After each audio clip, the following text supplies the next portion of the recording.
Audio Jungle.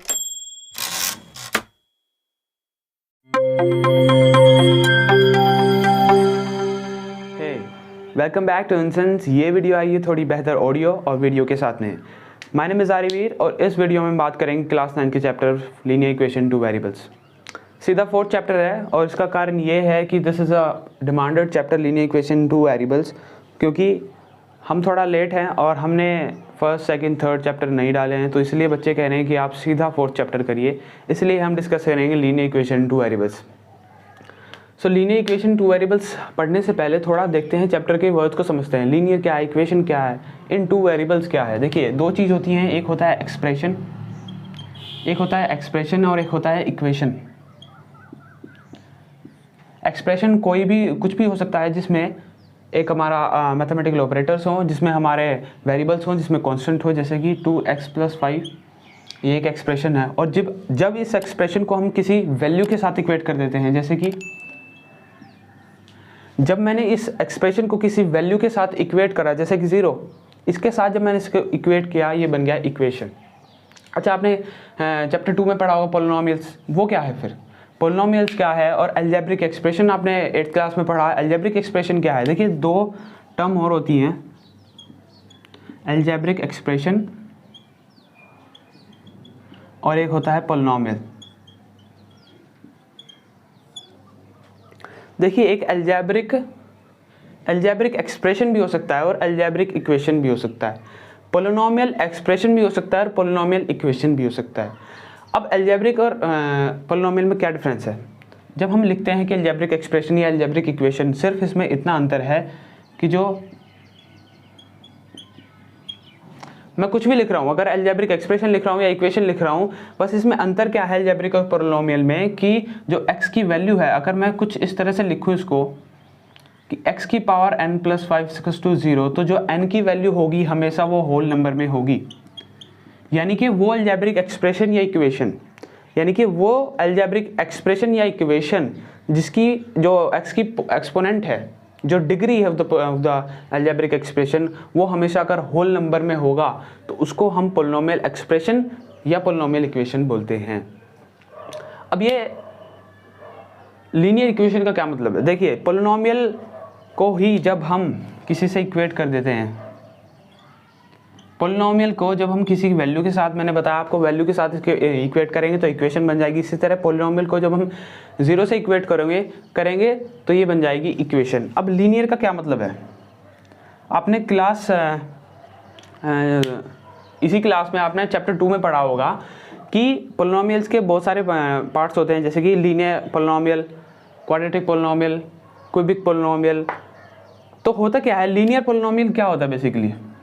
Linear polynomial होता है जिसकी डिग्री जो है 1 होती है, जिसकी डिग्री 1 होती है उसको हम बोलते हैं लीनियर पॉलिनोमियल। और जब इस लीनियर पॉलिनोमियल को, लेट्स से हमारे पास 2x+5, ये हमारे पास एक लीनियर पॉलिनोमियल है, क्योंकि इसकी जो डिग्री है x की, जो वो है 1, ये मैक्स जो डिग्री है इसकी, ये है 1, तो डिग्री इसकी 1 हो गई, इसलिए हो गया लीनियर पॉलिनोमियल। और जब हम इस लीनियर पॉलिनोमियल को किसी वैल्यू के साथ इक्वेट करेंगे तो ये बन जाएगा linear equation in two variables. अभी नहीं बनाए, क्योंकि ये कह रहा है कि जो लीनियर इक्वेशन है ये 2 वेरिएबल्स में होना चाहिए, यानी कि इसमें 2 वेरिएबल्स होना चाहिए। पर आप देखोगे ये यहाँ पर 1 वेरिएबल है, यहाँ पे कोई वेरिएबल नहीं है, तो इसे 2 वेरिएबल्स बनाने के लिए हम इसे लिख सकते हैं कुछ इस तरह से।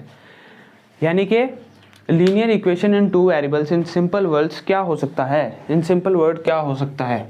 समझ में आपको अलजेब्रिक और पॉलिनोमियल में क्या डिफरेंस होता है? क्योंकि हमने पहले हमने हायर क्लासेस में पढ़ा है कि अलजेब्रिक एक्सप्रेशन, फिर हमने पॉलिनोमियल पढ़ने लगे। बेसिकली पॉलिनोमियल भी अलजेब्रिक एक्सप्रेशन है, बस अंतर ये है कि जो x है वो √2 में नहीं होना चाहिए, जैसा कि 1/2 में नहीं होना चाहिए। वो x की पावर अगर 2 है, 0 है तब भी चलेगा, यानी कि 0 से आप इनफाइनाइट तक जाओगे, होल नंबर होना चाहिए 0 की जो वैल्यू है, तब वो एक पॉलिनोमियल होगा। अगर उसकी जो एक्सपोनेंट की वैल्यू है, x की एक्सपोनेंट की वैल्यू है, वो होल नंबर्स में होगी। तो ये है हमारा पॉलिनोमियल। और इसी जब लीनियर पॉलिनोमियल की बात करते हैं, इसी जब इक्वेट करते हैं 0 से, तो ये बन जाता है लीनियर इक्वेशन। और जब इसमें 2 वेरिएबल्स ऐड करते हैं तो ये बन जाता है लीनियर इक्वेशन 2 वेरिएबल। बेसिकली इस चैप्टर में हम क्या बात करने वाले, देखो ये कोई भी फॉर्म है, ये जो मैंने लिखा ये है linear equation in two variable, linear equation in two variable. Basically इसी के बारे में हम पढ़ने वाले हैं, लीनियर इक्वेशन टू वेरिएबल्स। पूरे चैप्टर में इसी के बारे में पढ़ेंगे, linear equation two variables. ax plus B Y plus C is equals to 0, जहाँ पर a b c are real numbers और a and b are both non zero है। ये जो ए बी है ये नॉन ज़ीरो होने चाहिए। अगर ये नॉन ज़ीरो हो गए तो यहाँ पर वन वेरिएबल आएगा। जैसे हम ए को ज़ीरो करेंगे, जैसे ही ए को ज़ीरो करेंगे तो एक्स भी ज़ीरो आएगा और जो वैल्यू बनेगी वो बनेगी ये इसको सेटिस्फाई नहीं करेगा। Linear equation in one variable जाएगा ये, लेकिन हमें पढ़ना है यहाँ पर लीनियर इक्वेशन टू वेरिएबल्स। इसी वजह से हमें ये एक पूरा फॉर्म कंप्लीट करना पड़ता है जहाँ पर ए बी सी एक रियल नंबर्स हैं और A B non zero values हैं।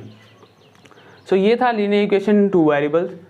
बेसिकली हमने समझ लिया कि क्या लीनियर है, क्या इक्वेशन। और मैं आपको ये भी बताऊंगा कि लीनियर क्यों कहते हैं। कोई भी अगर पोलिनोमियल है उसको लीनियर क्यों कहते हैं, जिसकी डिग्री, लेट्स से कोई पोलिनोमियल है जिसकी डिग्री 1 है, उसको हम लीनियर कहते हैं। तो उसे क्यों कहते हैं लीनियर, उसका भी एक कारण है। सो फर्दर हम बढ़ते हैं चैप्टर में। क्या कहता है chapter, linear equations in one variable में पढ़ते हैं अब। बेसिकली ये एक छोटा सा इंट्रोडक्शन था जो एनसीईआरटी में आपको इंट्रोडक्शन दिया है, वो है ये। बेसिकली मैं आपको बताना चाहता हूँ कि क्लास 8 में हमने पढ़ा था अलजेब्रिक एक्सप्रेशन, उसके बाद हमने पढ़ा पोलिनोमियल, फिर हमने पढ़ा लीनियर पोलिनोमियल, फिर लीनियर पोलिनोमियल से हम आ गए लीनियर इक्वेशन पर।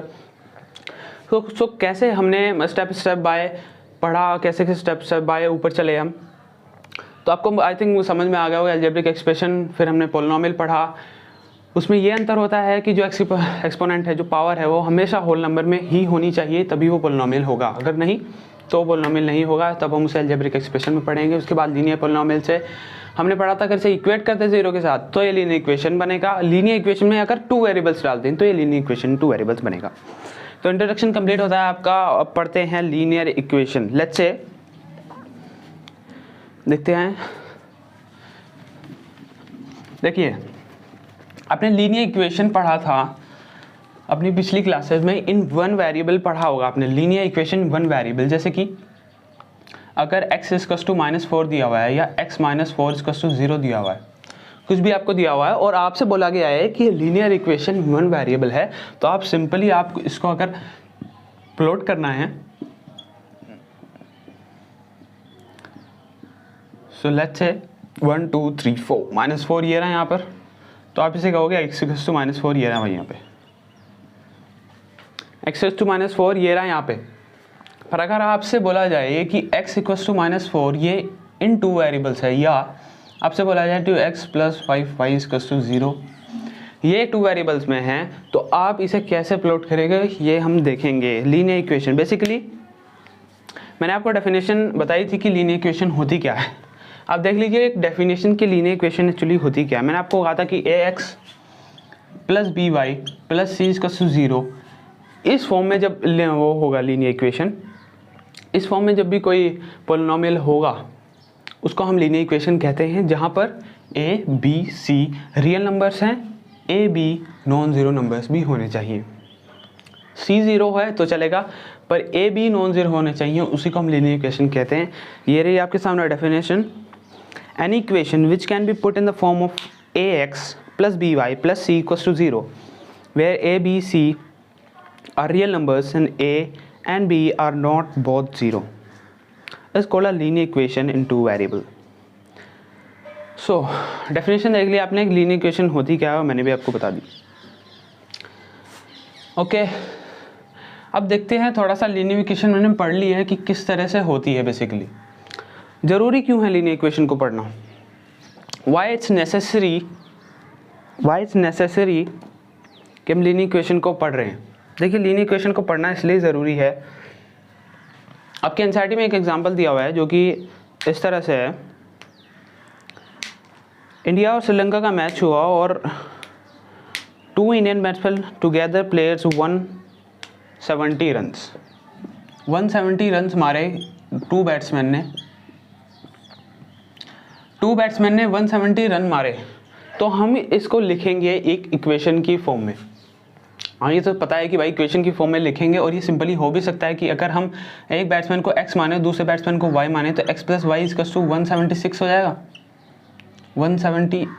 176 रन हो जाएगा। पर अगर एक कॉम्प्लेक्स केस ले, जैसे कि वैसे तो आपकी क्लास का नहीं है, पर जब आप हायर क्लासेस में पढ़ोगे तो ये उसका बेस है। जैसे कि मैं कहूँ कि मैंने किसी काम को 4 दिन में किया, आपने किसी काम को 2 दिन में किया, तो हम दोनों मिलकर उसे कितने दिन में करेंगे। ये कॉम्प्लेक्स प्रॉब्लम है, आपको यहाँ पे तो नहीं पढ़ाई जाएगी, पर क्लास 10 में आपको पढ़ाई जाएगी, और क्लास 10 के लिए आपका एक बेस है।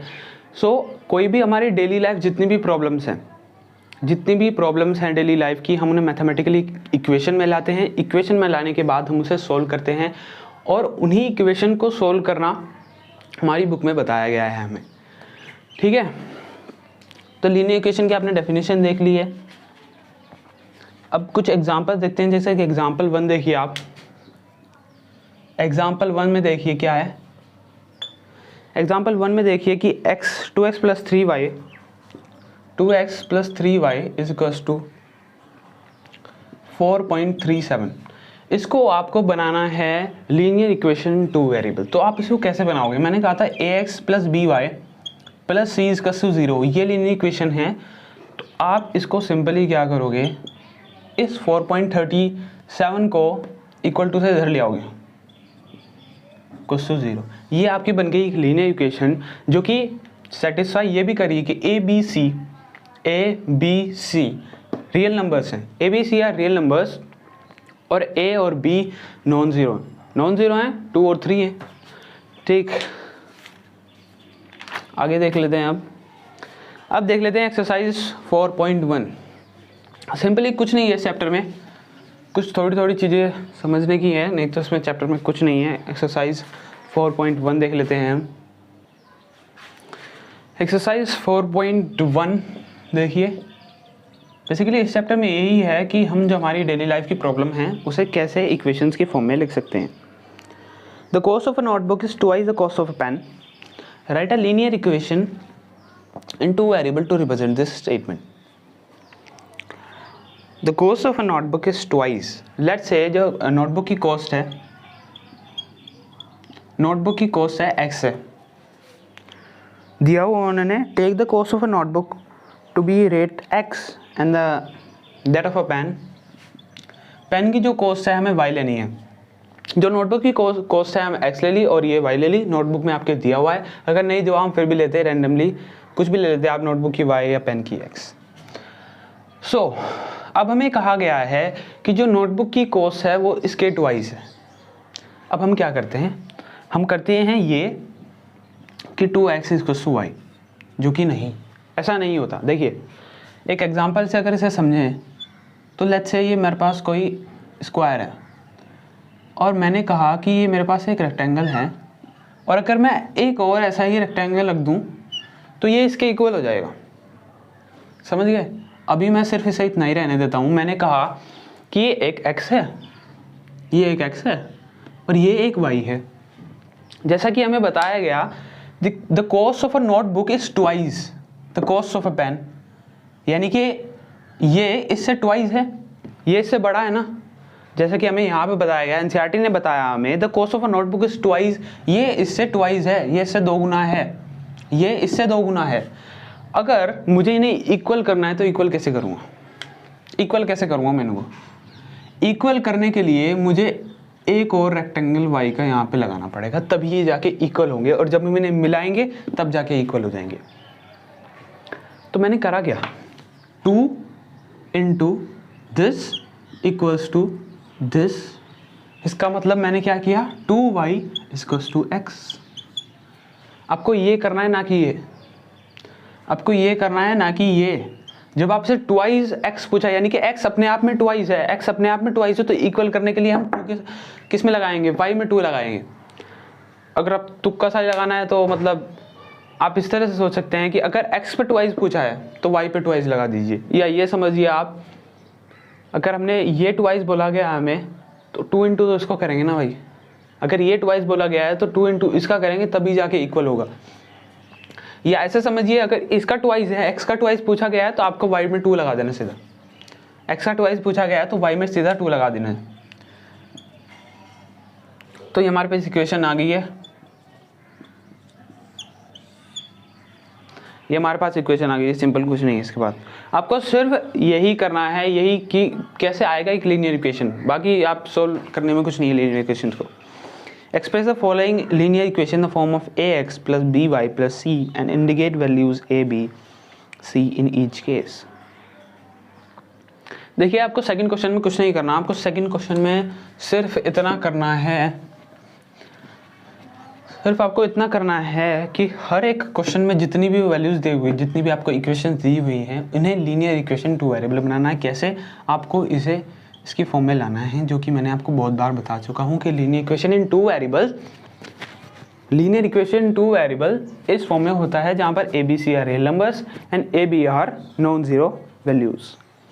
कुछ एग्जांपल अगर हम देखें, 2 का 5th देखिए, 2 का 5th देखिए, 2x, 2 का 5th देखिए, जो कि क्वेश्चन इस तरह से है, 2x equals to minus 5y, 2x equals to minus 5y, तो हम 2x y को इधर ले आएंगे प्लस 0 इक्वल्स टू 0। इसकी हमें लिखने की ज़रूरत फिर भी नहीं है, आप सीधा इक्वल्स टू 0 करिए, सीधा इक्वल्स टू 0 करिए। नेक्स्ट क्वेश्चन देखते हैं हम। नेक्स्ट क्वेश्चन हमारे पास है, कौन सा लेते हैं? 8 लेते हैं, 8 लेते हैं। वैसे तो बहुत आसान है, बहुत आसान है वैसे तो। 5 equals to 2x, 5 equals to 2x, तो हम 2x ये minus 5 plus 0y equals to 0, ये हम इसे इक्वेशन ऐसे लिख सकते हैं, समझ गए? या आप इसको ऐसे लिख दीजिए, 5 minus 2x plus 0y equals to 0। Actually हमें ये टू वेरिएबल्स में बनाना है, तो हमें यहाँ c लिखना ज़रूरी है। आप चाहे भले ही 0 रखें, भले ही 0 की कोई वैल्यू ना हो, पर हमें 0y लिखना ज़रूरी है यहाँ पर। इट्स अ मिस्टेक, तो यहाँ पे 0 लिखना ज़रूरी है हमें। इस केस में भी हमें यहाँ पे 0y लिखना ज़रूरी है। ओके, तो solutions of a linear equation, ये अब इससे एक स्टेप हम आगे जा रहे हैं। मैंने आपको कहा कि लीनियर इक्वेशन हम पढ़ रहे हैं, लीनियर इक्वेशन का मैंने आपको पहले मतलब समझा, उसके बाद मैंने आपको बताया कि रियल लाइफ जितनी भी प्रॉब्लम्स हमारी डे टू डे लाइफ में हो रही हैं, कि किसी ने कहा कि भैया ये मार्कर है, ये बोर्ड है, इसका 10 टाइम्स है ये बोर्ड। उसके बाद हमने इसको लीनियर इक्वेशन में डाला कि जितनी भी रियल लाइफ प्रॉब्लम्स हैं हम उसे लीनियर इक्वेशन में कैसे लिख सकते हैं। तो सॉरी, वो फ़ोन आ गया था। उसके बाद हमने उस रियल लाइफ का एग्जाम्पल को इक्वेशन की फॉर्म में लिखा। अब उस इक्वेशन को हमें सोल्व भी तो करना है, क्योंकि हमारा तो मेन टारगेट है कि हमें सॉल्यूशंस लाना है, उसका मतलब आंसर निकालना है उसका, जो रियल लाइफ प्रॉब्लम हमने देखी है। अब हम देखने जा रहे हैं कि लीनियर इक्वेशन टू वेरिएबल्स का हम कैसे सॉल्यूशंस निकाल सकते हैं। The solution of a linear equation in two variables. Let's say मुझे कोई भी इक्वेशन दी हुई है, लेट्स से ये दी हुई है, यही लेते हैं, यही लेते हैं हम।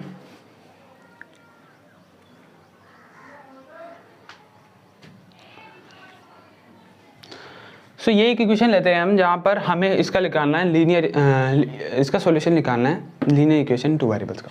ठीक है, इसका सॉल्यूशन निकालने के लिए आप क्या करो, एक टेबल बनाओ जिसमें ये y है यहाँ पर। बेसिकली सॉल्यूशन निकालने के लिए देखो हम क्या करते हैं, पहले मैंने आपको केस में बताया था कि ये एक linear equation in one variable है, यानी कि ये जो इक्वेशन है सिर्फ एक वेरिएबल पर डिपेंड करता है, इस पर x पर लीनियर इक्वेशन टू वेरिएबल्स में ऐसा नहीं होता। यहाँ पर आपको टू वेरिएबल्स में डिपेंडेंट मिलेगा। ये इक्वेशन इन वन वेरिएबल आपको एक ही वेरिएबल पर डिपेंडेंट होती है, पर यहाँ पे ये टू वेरिएबल्स पर डिपेंडेंट है। जैसे कि अगर कोई पर्सन है, वो अपने पेरेंट्स पर डिपेंडेंट है और अपने फ्रेंड्स पर डिपेंडेंट है। सो अब उसे एक कुछ काम करने के लिए अपने पेरेंट्स से भी पूछना पड़ेगा, अपने फ्रेंड से भी पूछना पड़ेगा, और अगर वहाँ पर एक म्यूचुअल अंडरस्टैंडिंग होती है कि भाई पेरेंट्स ये कह रहे हैं, फ्रेंड्स ये कह रहे हैं, तो मैं एक बीच का समझ लेता हूँ कि बच्चा ये करना है। लेकिन यहाँ पे इस केस में सिर्फ एक वेरिएबल है, यानी कि हमें एक ही वेरिएबल पर जो भी हम वैल्यू पुट करेंगे हम वही करने लगेंगे। लेट्स से ये कोई पर्सन है, अगर पे पेरेंट्स पे डिपेंडेंट है, पेरेंट्स जो कि हमारा x है, तो पेरेंट्स ने जो कहा ये लीनियर इक्वेशन उसी तरह बिहेव करेगी। मैं x की जिस तरह से वैल्यू डालूंगा, इसका जो आंसर है वो भी उसी तरह से आएगा, वो जो इसका रिजल्टेंट है इस इक्वेशन का वो भी इसी तरह से आएगा जिस तरह से मैं पेरेंट्स की वैल्यू चेंज करूँगा, पेरेंट्स जो मतलब कहेंगे मुझे, ठीक है।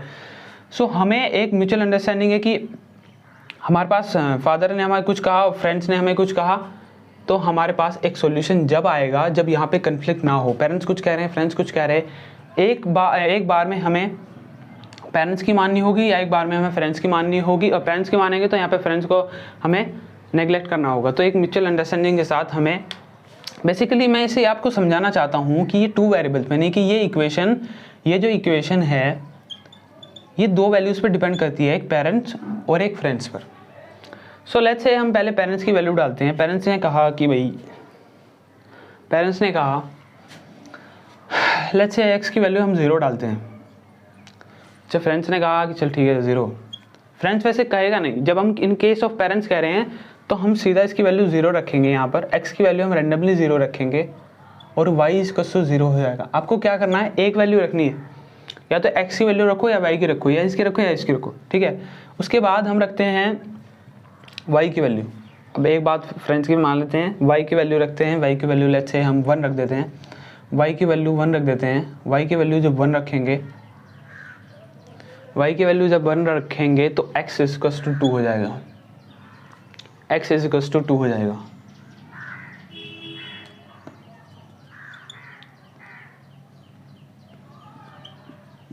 तो x = 2 हो जाएगा। बेसिकली मैं कर क्या रहा हूँ, यहाँ पर सॉल्यूशंस निकाल रहा हूँ लीनियर इक्वेशन 2 वेरिएबल्स के। 2 ऐसे पॉइंट, 2 ऐसी वैल्यू x, 2 या infinite value of x y की, बेसिकली 2 वैल्यू इस लीनियर इक्वेशन की, जिसे इसमें पुट करके, यानी कि मुझे x और y की वैल्यू निकालनी है। अगर मैं इन x y की वैल्यू इसमें पुट करूँ तो ये 0 आना चाहिए, और ये इसी तरह से है। बेसिकली उसके लिए हमें कुछ नहीं, हमें दोनों वैल्यू को प्रिडिक्ट नहीं करना होता है, हमें सिर्फ एक वैल्यू यहाँ पे पुट करनी होती है। एक वैल्यू को कुछ भी रैंडमली लेना होता है, 2 ले लिया तो हमारे पास अपने आप ही हुआ जाएगा। अब हम थर्ड वैल्यू को हम डालते हैं इसमें, जितने भी हमसे सॉल्यूशन पूछे गए हैं हम उतने सॉल्यूशंस इसमें डालते चले जाएंगे। जैसे कि अब x = मान लिया हमारे पास 1 पूछा हमसे, x = 1 तो y = 1/2 हो गया, x = 1 और y 1/2 हो गया। वैसे तो हम रैंडमली भी लिख सकते हैं, x और y की वैल्यू हम रैंडमली भी ले सकते हैं, पर उसमें दिक्कत क्या होगी कि ये देखो 0.5 में आ गया आंसर। तो ऐसी वैल्यू रखना ज़्यादा अच्छा है जिसमें ये 1/, में ना आए, ताकि अगर ऐसी कोई वैल्यू आ जाए, तो हमारे लिए it's become hard to represent in the graph, ठीक है। वही पढ़ेंगे हम ग्राफ में। सो बेसिकली हमने 3 सॉल्यूशंस इसके निकाल लिए हैं। It's preferable to calculate the 3 solutions of any equation. Basically यहाँ पर इनफाइनाइट सॉल्यूशंस हो सकते हैं। क्यों हो सकते हैं बताएंगे। अब आपसे पूछेगा एनसीईआरटी ये भी कि हमें इसे ग्राफ पे भी प्लॉट करके दिखाओ। ये जो हमने x और y की वैल्यू निकाली ये कुछ इस तरह से है, 0 0 0 0, ये x है यहाँ पर और ये y है यहाँ पर। अब दूसरा जो पॉइंट है वो इस तरह से है और तीसरा जो पॉइंट है वो इस तरह से है। ये हमने कुछ ऐसे पॉइंट्स निकाले कि अगर एक भी पॉइंट्स को हम निकालें, एक भी सॉल्यूशन को हम पकड़े जहाँ पर x = 2 है, y = 1 है और इसमें पुट करें, यानी कि x = 2, y = 1। सो इसका पूरा ये जो इक्वेशन है 0 बननी चाहिए। अगर हम इन वैल्यूज़ को पुट कर रहे हैं उसको हम सॉल्यूशन कहते हैं। बेसिकली ऐसे 2 values of any linear equation 2 variables x and y की ऐसी 2 वैल्यूज़ जिसे पुट करने पर वो इक्वेशन 0 आए उसको हम सॉल्यूशन कहते हैं। सॉल्यूशन मैंने आपको बता दिया किस तरह से निकालना है सॉल्यूशन। आपको x की कोई भी वैल्यू पुट करनी है, ये y की कोई भी वैल्यू पुट करनी है, और हर बार जब भी आप y की वैल्यू पुट करोगे x की वैल्यू आपके पास अपने आप आ जाएगी। मैंने x की वैल्यू पुट करी तो 0 आई, x की वैल्यू 2 पुट करी तो 1 आई, y की वैल्यू 1 करी तो 1/2 आई। इस तरह से हम कोई भी लीनियर इक्वेशन इन 2 वेरिएबल्स को निकाल सकते हैं। सॉल्यूशन, लीनियर इक्वेशन का सॉल्यूशन हम निकाल सकते हैं। अब हम कुछ एग्जांपल्स देखते हैं और इनकी हम कोशिश करेंगे कि सॉल्यूशंस निकाल पाएँ आसानी से। टेबल बनाते हैं जैसे मैंने आपको कहा था। हमें सिर्फ x की वैल्यू पुट करनी है और y की वैल्यू हमारे पास अपने आप आ जाएगी। हमें कोई ऐसा अंदाजा नहीं लगाना यार x y की वैल्यू दोनों में कैसे रख सकता हूँ कि 0 आ जाए, हमें सिर्फ x की वैल्यू पुट करनी है। सो x की वैल्यू हम क्या पुट कर सकते हैं यहाँ पर, लेट्स से 0 पुट करते हैं। सबसे पहले तो आप 0 पुट करके देखिए, x की वैल्यू 0 पुट करते हैं तो x की वैल्यू जैसे ही 0 पुट करेंगे तो y इक्वल टू आ जाएगा 3, y इक्वल टू आ जाएगा 3। उसके बाद हम क्या पुट करके देखते हैं, इसके बाद हम करते हैं x इक्वल टू 1 जैसे ही पुट करेंगे ये दे जाएगा माइनस में, अरे यार ये फिर ऐसे ही आ गया, चलो कोई नहीं। 2.5 को हम इजीली प्लॉट कर सकते हैं, 2.5 को इजीली प्लॉट कर सकते हैं, इसलिए x की वैल्यू वैसे हमें 2 लेनी चाहिए तो बेसिकली ये 4 हो जाता, इवन रहता तो कट जाता। तो 2 + 2y equal to 6, 2y equal to 4 और y इक्वल टू हो गया हमारे पास 2, ठीक है। तो x की वैल्यू 2 रखने पर हमारे पास 2 आई, ये देखिए 2 इधर गया 4 और y इक्वल टू 2 आ गया। बेसिकली हमारे पास 3 सॉल्यूशंस इनफ होते हैं, पर जैसे कि एग्जांपल्स में आपसे पूछा गया है कि 4 एग्जांपल आपको बताने हैं, 4 सॉल्यूशंस नॉट एग्जांपल्स, 4 सॉल्यूशन बताने हैं आपको इस लीनियर इक्वेशन 2 वेरिएबल्स के। अब 3 गिर देते हैं, पर 3 नहीं गिर सकते ना, 3 डालेंगे तो ये ऑड बन जाएगा, हमारा ऑड बनेगा तो ये पॉइंट में आएगा सीधा। अब 4 डालते हैं हम, 4 + 2y equal to 6, 2y equal to 6 - 4 और y इक्वल टू 2 और y इक्वल टू 1। तो x की वैल्यू हमने 4 डाली तो y के हमारे पास वैल्यू बनाई। तो ये हमने बना दिया एक टेबल जिसमें है आपके सॉल्यूशंस। पहला सॉल्यूशंस जो है वो है ये, दूसरा है ये, और तीसरा हमारे पास है 2 2 और फोर्थ है हमारे पास 4 1। तो हमने 4 सॉल्यूशंस निकाल दिए। एग्जांपल 3 का है ये x + 2y = 3 और 4 एग्जांपल्स हमने 4 डिफरेंट सॉल्यूशंस हमसे पूछा गया था, तो हमने 4 डिफरेंट सॉल्यूशंस निकाल दिए हैं, 0y 1 2.5 2 2 4 1। ये हो गए 4 सॉल्यूशंस। आगे भी करें क्या, find 2 solutions of each of the following कर लेते हैं। 2 सॉल्यूशन निकालने हैं, नोट कर लिया था कि अब है एग्जांपल 4। पहला दिया हुआ है आपको question 4x + 3y, 4x + 3y = 12। इसके 2 सॉल्यूशन निकालने हैं, सिर्फ इसके 2 सॉल्यूशंस निकालने हैं। इसके 2 सॉल्यूशन निकालने के लिए हमें वही करना है, x y, x की कोई वैल्यू पुट करेंगे, x की वैल्यू 3 पुट करते हैं, ये हो जाएगा 4 3 12 और y इक्वल हो जाएगा 0, ठीक है। 4 3 12, 4 3 12 तो ये 12 और 0, 12 इधर जाएगा तो 12 - 12 0 हो जाएगा और y इक्वल हो जाएगा 0, y इक्वल हो जाएगा 0। तो हमें कोशिश करनी चाहिए कि ऐसी वैल्यू पुट करें जिससे जो हमारा y है वो डिस्टर्ब ना हो। डिस्टर्ब y ये मत कहे यार तुमने भेदभाव कर लिया, x को एक अच्छी वैल्यू दे दी, मुझे एक बेकार वैल्यू दे दी। देखते हैं अब आगे, हाँ x इक्वल टू 0 रखते हैं, x इक्वल 0 रखेंगे तो ये 0 हो जाएगा, 4 × 0 0 equal to 12, y equal to 3 4 12, y के पास भी 4 आ गया, एक अच्छी वैल्यू आ गई दोनों के पास, 3 0 और 0 4। 2 सॉल्यूशंस हो गए आपके। आप और भी कुछ पुट कर सकते हो इसमें, ऐसा कुछ नहीं है, आप इनफाइनाइट सॉल्यूशंस निकाल सकते हो, इसके इनफाइनाइट सॉल्यूशंस निकल सकते हैं। अब सेकंड देखिए आप, 2x + 5y = 0, इसके 2 सॉल्यूशन निकालने हैं हमें। बेसिकली पहले तो आप x = 0 ही रख दीजिए, x = 0 रखेंगे तो y भी हमारे पास 0 आ जाएगा, ठीक। उसके बाद आप रख दीजिए इसमें x = 5 रखिए, x = 5 रखोगे तो ये हो जाएगा 10, क्योंकि 2 × 5 10, 5 = -10 आ जाएगा और y = आ जाएगा -2, ठीक है। वाई इक्वल्स टू आ गया -2। ये हमारे पास 2 सॉल्यूशंस आ गए हैं। थर्ड क्वेश्चन रह गया है, उम्मीद है आप कर लेंगे इसका थर्ड क्वेश्चन, थर्ड पार्ट। अब एक्सरसाइज देखते हैं हम 4.2। बेसिकली ये इसी पे बेस्ड है। एक्सरसाइज 4.2 हमें सॉल्यूशन से निकालनी है। एक्सरसाइज 4.2 में इजी है यार, कुछ नहीं है। एक्सरसाइज 4.2 में कुछ आपको क्वेश्चंस कराऊंगा। Exercise 4.2, exercise 4.2। और हाँ, एट द एंड में कुछ 2 क्वेश्चंस भी कराऊंगा आपको। बेसिकली वो जो हमारी प्रॉब्लम्स है डेली लाइफ की, उन्हें इक्वेशंस में डालना है, उस पर वो प्रॉब्लम है। 2 प्रॉब्लम्स हैं, देखना अच्छी प्रॉब्लम्स हैं वो। Which one of the following options is true, Y. पहले क्वेश्चन में आपसे पूछा गया, पहला क्वेश्चन देखिए, which of the following options is true and Y. Y is 3x + 5 दे रखा है, has a infinite solution, a unique solution, only 2 solutions. देखिए इनफाइनाइट मैनी सॉल्यूशंस होंगे, इनफाइनाइट मैनी सॉल्यूशंस होंगे, आपका इसका थर्ड करेक्ट है। इनफाइनाइट मैनी सॉल्यूशंस होंगे, मैंने आपको बताया था। कोई भी लीनियर इक्वेशन 2 वेरिएबल्स है, कोई भी लीनियर इक्वेशन 2 वेरिएबल्स है, लेट्स से ये है, कोई भी लीनियर इक्वेशन 2 वेरिएबल्स है, उसके इनफाइनाइट मैनी सॉल्यूशंस होंगे। ये क्यों होंगे? जब हम इसे ग्राफ में पढ़ेंगे ना, नेक्स्ट पार्ट में, सॉरी पार्ट नहीं, नेक्स्ट 4.4 में जब हम पढ़ेंगे ना graphs of a linear equation 2 variables, उसमें हम जब ग्राफ्स पढ़ेंगे तब देखेंगे क्यों होते हैं इनफाइनाइट मैनी सॉल्यूशंस।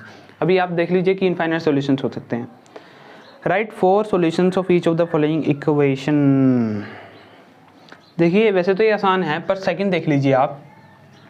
मैं सेकंड का सेकंड करा रहा हूँ, मैं सेकंड का सेकंड करा रहा हूँ। फर्स्ट और थर्ड तो आसान है, फर्स्ट और थर्ड आसान है। इसमें थोड़ा सा पाई लग रहा है ना, पाई की वैल्यू 22/7 हो गया, तो वो ऐसे ही डरा देगा।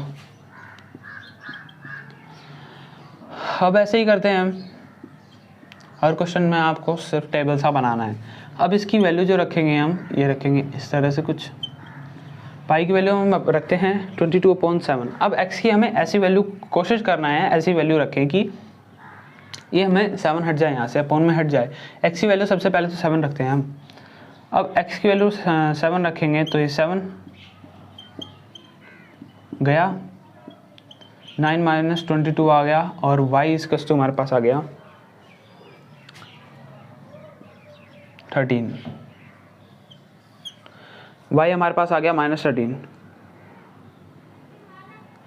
अब हमें सेकंड वैल्यू क्या रख सकते हैं हम?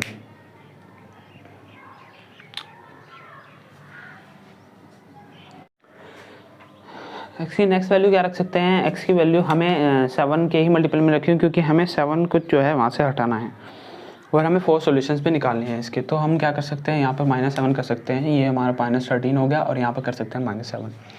-7 करने के बाद आपके पास जो आएगा, ये माइनस आ जाएगा यहाँ पर, और ये प्लस हो जाएगा, और जो आपकी वैल्यू चेंज होगी ये कुछ इस तरह से होगी, ये हो जाएगी 31। ये सिंपल। अब 14 देख लीजिए आप, 14 रखोगे तो ये हो जाएगा 44। 14 रखोगे आप तो 7 2 जा 14, 2 उसमें मल्टीपल होगा, यानी कि 2 2 जा 4, 44 आ जाएगा। यहाँ पर माइनस का नहीं आएगा, क्योंकि हम माइनस का नहीं ले रहे, हम प्लस का ले रहे हैं। तो बेसिकली आपके पास यहाँ पे जो माइनस आ जाएगा, उसमें आ जाएगा आपका 44।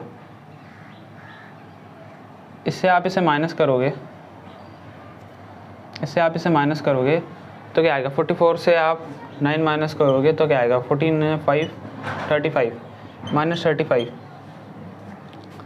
-35 आपके आ गया आपके पास।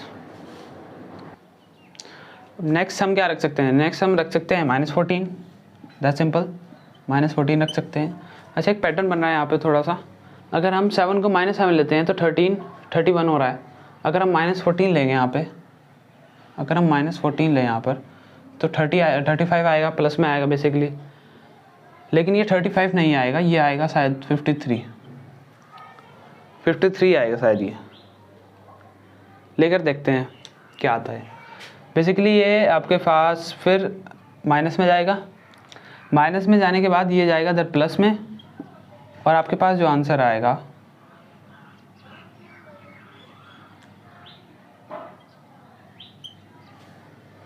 पैटर्न बन गया यहाँ पे 7 - 13, और मैंने इसी तरह से कर दिया। वैसे तो आप इस तरह से कोई पैटर्न नहीं बनेगा सॉल्यूशन में, बस मैंने आप देखा ऐसे कि अगर 7 को -7 कर रहे हैं तो इसका उल्टा आ रहा है, इन्वर्स आ रहा है डिजिट का, 31 इंटरचेंज हो रहा है, यानी कि डिजिट्स इंटरचेंज हो रहे हैं। 14 - 35 तो 53 आ जाए। ठीक है, ऐसा कोई पैटर्न नहीं है, आपको सॉल्यूशन में देखने का ऐसा कोई पैटर्न नहीं है, मैंने देख लिया बस ऐसे ही।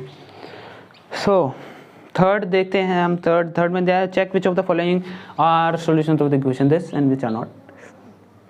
आई थिंक यार कर लोगे। ये थर्ड दिया हुआ है आपको कुछ इस तरह से कि थर्ड आपको एक इक्वेशन दी हुई है जो कि है x - 2y = 4, और आपको बताना है कि जैसे कि 0 2 इसका सॉल्यूशन है या नहीं है। हर मतलब आपको पार्ट दिए हुए हैं इसमें 5 आपको सॉल्यूशन दिए हुए हैं, आपको पता करना है इसका सॉल्यूशन है नहीं। आपको सिंपल क्या करना है, ये x = 0, ये जो आपका फर्स्ट है ये x है और सेकंड जो है ये 2 है, इसको पुट करना है यहाँ पे 0 2 × 2 = 4, ये -4 = -4, ये इसका एक सॉल्यूशन नहीं है। इसी तरह से हम देखते हैं सेकंड, देखते हैं 2 0 में रखेंगे तो 2 - 0 हो जाएगा, इसका = 4, 2 = 4, ये भी नहीं है। 4 0 देखते हैं, 4 0 रखोगे तो 4 - 0 हो जाएगा, इसका = 4 और 4 = 0, ये है इसका सॉल्यूशन। सो नेक्स्ट 2 भी देख लेना आप। Find the values of k if x = 2 y = 1, और जो हमारे पास इक्वेशन है वो है 2x + 3y = k। हमारे पास जो इक्वेशन है वो है 3y = k, राइट, ये इक्वेशन हमारे पास, और x = 2 है, x = 2 है हमारे पास, और y = 1 है। सिंपली आपको पुट करना है इसमें, x = 2 पुट करना है तो 4 + 3k, और k की वैल्यू हमारे पास आ गई 7, k की वैल्यू हमारे पास आ गई 7। अब देख लेते हैं ग्राफ इन इक्वेशन। अब हमने सॉल्यूशन तो बहुत निकाल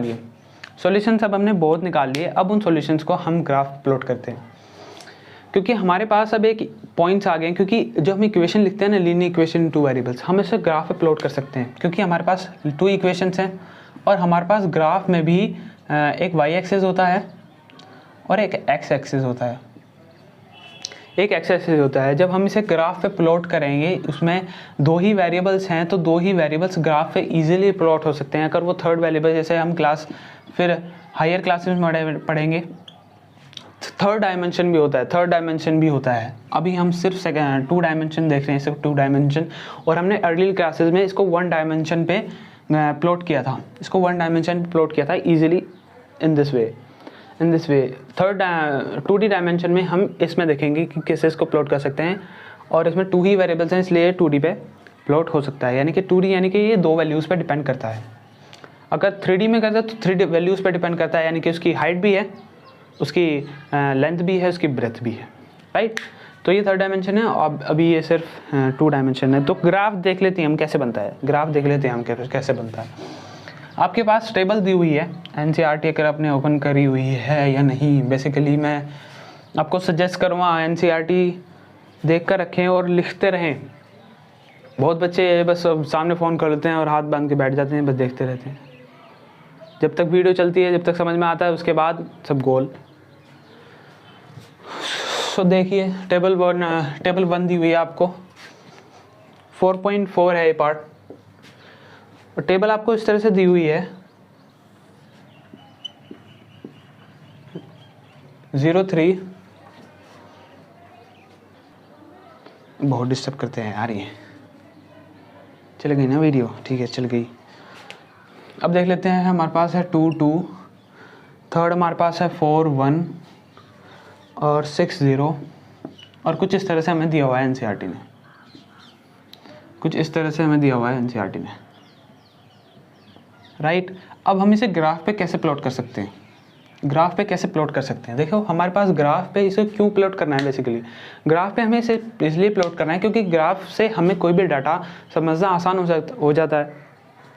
और जैसे हमें लार्ज ऑफ डाटा दिया हुआ है कि भाई 30 लाख, और यहाँ पर कंपैरिजन में अगर कुछ दिया हुआ है 2 लाख, तो हमें वो डाटा समझ में नहीं आता। बेसिकली हमें ये तो नहीं कहा जाता 30 लाख, हमें कहा जाता 30 लाख 25,000 3506, ठीक है। उसके लिए अगर हम परसेंटेज में उसे लिखें तो ये ग्राफ का फॉर्म है, उसे परसेंटेज में लिखें तो हम पता लगा सकते हैं। बेसिकली अगर हम बार ग्राफ यहाँ पर लगाएं तो हमें पता लग जाएगा कि सबसे ज़्यादा किसने स्कोर किया। अगर हम रन्स की बात करें तो सबसे ज़्यादा इसने स्कोर किया, हमें देखते ही बता देंगे। लेकिन उसके लिए हमें अगर मान लिया 2 है, 3 है या बहुत बड़ी बड़ी वैल्यूज़ दी हुई हैं तो हमें देखना पड़ेगा यार सबसे बड़ा कौन है। और ग्राफ्स के कंपैरिजन में ये जो डिजिट्स हैं, जो वैल्यूज़ हैं, वो पढ़ना आसान हो जाता है। तो देख लेते हैं हम ग्राफ कैसे बनाएंगे। हमारे पास कुछ ये सॉल्यूशंस हैं और इनसे हम ग्राफ कैसे बनाएंगे। It's easy to make a graph, आसान है ग्राफ बनाना। अरे यार किधर कर दिया। बेसिकली आपको पहले दिया हुआ है 0, 3, ये पॉइंट पकड़िए, आपको दिया हुआ है 0, 3, यानी कि 0 ये रहा यहाँ पर, x के लिए 0 है और y के लिए 3 है। लेट्स से 3 है यहाँ पर, एक पॉइंट ये हो गया आपको। अब आपको सेकंड पॉइंट करना है 2, 2, जो कि 2 लेट्स से ये रहा यहाँ पर। अब आपको 2, 2 पॉइंट आप कैसे ड्रॉ करोगे। जहाँ पर x पर आपने 2 लिया हुआ है, x = 2 और y = 2 है ना, पहले x = 2 पकड़िए और x = 2 यहाँ पर है, तो इससे परपेंडिकुलर खींच दीजिए एक। ये तो परपेंडिकुलर भी इधर सी हो गई मेरी, परपेंडिकुलर खींच दिया आपने। अब इसका 2 देखिए कहाँ है, इसका 2 ये रहा और इससे एक परपेंडिकुलर खींचिए, इससे परपेंडिकुलर खींचोगे तो यहाँ पे कहीं इंटरसेक्ट करेंगे, एक दूसरे को कहीं किसी पॉइंट पर काटेंगे और वही पॉइंट है, हमें उसी पॉइंट पर रखना है वो, और वो पॉइंट होगा 2, 2। 4, 1 देखिए, 4, 1 किस तरह से ड्रॉ करेंगे। 4, 1 देखिए, 3, 4, 4 ये रहा। अब 4 पे हमें खींचना है एक परपेंडिकुलर। 1 देखिए कहाँ है, 1 ये रहा यहाँ पे, 1 ये रहा यहाँ पे। अब देखिए लाइन ड्रॉ हो सकती है, कोई भी 2 पॉइंट है, 2 पॉइंट से कोई लाइन जा सकती है, एक लाइन 2 पॉइंट पे ड्रॉ हो सकती है, पर हमें ये हमें एडवाइस दी जाती है कि आप कम से कम 3 या 4 ड्रॉ करो। उसका कारण ये है ताकि हमारा जो ग्राफ है वो करेक्ट हो सके, क्योंकि पॉइंट बहुत ही इतना बारीक होता है कि उसकी कोई रेडिएशन नहीं होता। हम तो पॉइंट भी इतना बड़ा लगाते हैं, अगर इतने बड़े पॉइंट लगाते हैं 2, तो 2 पॉइंट हैं, कहीं से भी लाइन निकल जाएगी, हमें पता ही नहीं चलेगा। इसलिए करेक्ट करने के लिए ग्राफ को हमें कम से कम 4 पॉइंट बताए जाते हैं कि आप कम से कम 4 पॉइंट लगाओ, इसलिए एनसीईआरटी 4 पॉइंट दिए हुए हैं। अब हम देख लेते हैं 6, 0 भी देख लेते हैं हम। अब 6, 0 तो x के लिए ये रहा यहाँ पे 0, और नहीं, x के लिए हमारे पास 6 है, 1, 2, 3, 4, 5, 6, इसका परपेंडिकुलर खींच दिया, और y = 0 है, y = 0 है, यानी कि y यहाँ पर कहीं होगा। तो y ऐसे देखेंगे हमारे 0, 0 कहाँ है, 0 कहाँ है यार, अरे तो यही है 0। इस तरह से बेसिकली देखना हमारे पास 4 पॉइंट आ गए हैं, और अब हम इन 4 पॉइंट्स को मिला देंगे। हमारे पास यह आ गया ग्राफ, इन 4 सॉल्यूशंस से हमारे पास ये ग्राफ आ गया। अब कुछ चीज़ें समझने की है यहाँ पर कि इसके इनफाइनाइट सॉल्यूशंस होते हैं। ये कोई भी अगर इक्वेशन है, कोई भी इक्वेशन दी हुई है, जैसे एनसीईआरटी में x+, इसका जो ये इक्वेशन है ये है x + 2y = 6। इस इक्वेशन के इनफाइनाइट सॉल्यूशंस हो सकते हैं, और अगर इनफाइनाइट सॉल्यूशंस हो सकते हैं तो यहाँ पे इनफाइनाइट पॉइंट भी होंगे। और हर एक इक्वेशन के लिए एक स्ट्रेट लाइन, एक यूनिक ग्राफ बनता है। आप ऐसे नहीं कि 4 पॉइंट लगा दिए, 4 लाइन चला दी यहाँ से। 2 पॉइंट से एक ही लाइन जा सकती है, 2 पॉइंट से एक ही लाइन जा सकती है, एक लाइन से इनफाइनाइट पॉइंट जा सकते हैं। ये कुछ चीज़ें हैं ध्यान रखने की। एक लाइन से इनफाइनाइट जा सकते हैं, 2 लाइन से एक ही जा सकता है, और एक लाइन पे इनफाइनाइट पॉइंट होते हैं, एक लाइन पर इनफाइनाइट पॉइंट होते हैं। आपने अर्ली क्लासेस में आपने पढ़ा होगा, ठीक है। ये कुछ चीज़ें बातें समझने की है। अब देखते हैं हम इसे ग्राफ से कैसे रिलेट कर सकते हैं, जो चीज़ें मैं आपको बताइए। देखिए इस लाइन पर ये जो इक्वेशन है x + 2y = 6, इस पर हर एक पॉइंट इस इक्वेशन का सॉल्यूशन है। इस लाइन पर हर एक पॉइंट इस इक्वेशन का सॉल्यूशन है, और इस इक्वेशन का हर सॉल्यूशन इस पॉइंट पर लाई करेगा।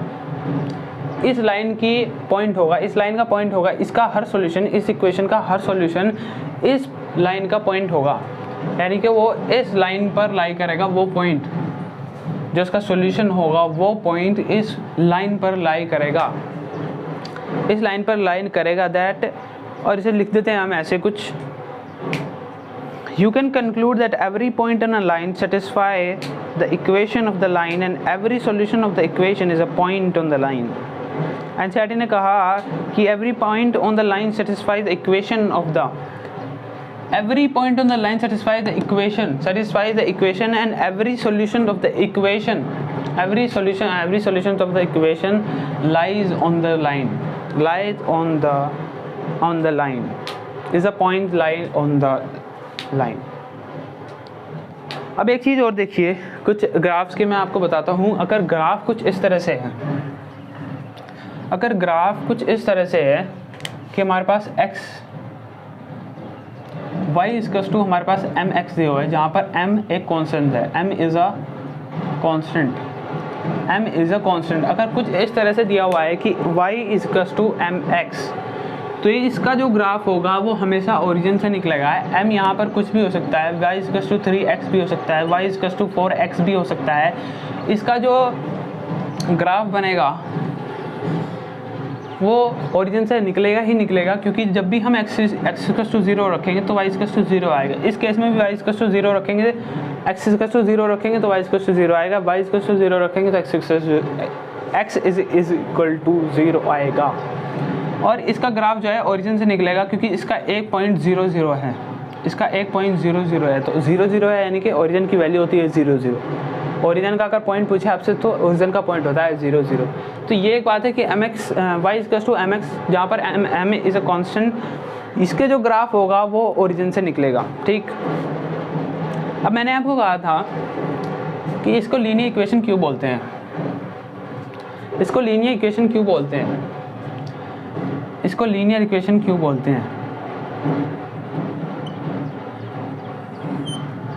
इसको लीनियर इक्वेशन न्यू इसलिए बोलते हैं कि जब भी लीनियर इक्वेशन 2 वेरिएबल्स का ग्राफ बनेगा, तो ये एक स्ट्रेट लाइन होगी, और स्ट्रेट लाइन को हम कहते हैं लीनियर. अगर आपने क्लास 9 में हो ना, तो मोशन पढ़ा है, तो आपको पता है कि लीनियर मोशन यानी कि जो मोशन स्ट्रेट लाइन में हो रहा है वो मोशन, उसको बोलते हैं हम लीनियर मोशन.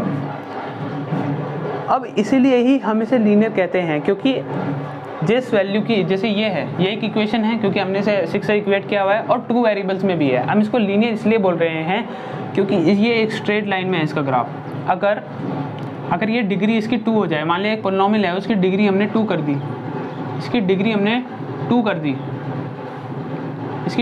लेट्स से 2 कर दी, और 1 वेरिएबल में लेट्स से करते हैं इसको, तो इसका जो ग्राफ आएगा वो कुछ इस तरह से आएगा या कुछ इस तरह से आएगा. समझ आए आप बात. लीनियर इक्वेशन इसको बोलते हैं, लीनियर इसलिए बोलते हैं क्योंकि इसका जो ग्राफ बनता है डिग्री 1 का, पॉलिनॉमियल डिग्री 1 का, क्योंकि लीनियर इक्वेशन होता है वो पॉलिनॉमियल जिसकी डिग्री 1 होती है, और उस पॉलिनॉमियल को हम 0 से इक्वेट करते हैं, जैसे कि मैंने आपको इंट्रोडक्शन में बताया था. तो लीनियर को इसलिए बोलते हैं क्योंकि वो स्ट्रेट लाइन में होता है. तो ये कुछ ज़रूरी बातें थी आपको समझने की.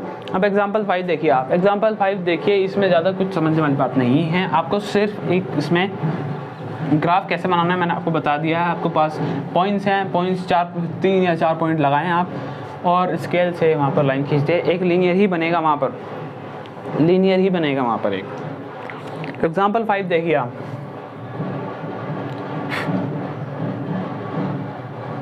एग्जाम्पल 5 कह रहा है कि given that the point 0, 2, find the equation of a line on which it lies. How many such equations are there? ये कह रहा है कि मेरे पास एक पॉइंट है 1, 2, और इसकी मुझे इक्वेशन निकाल के दिखाओ.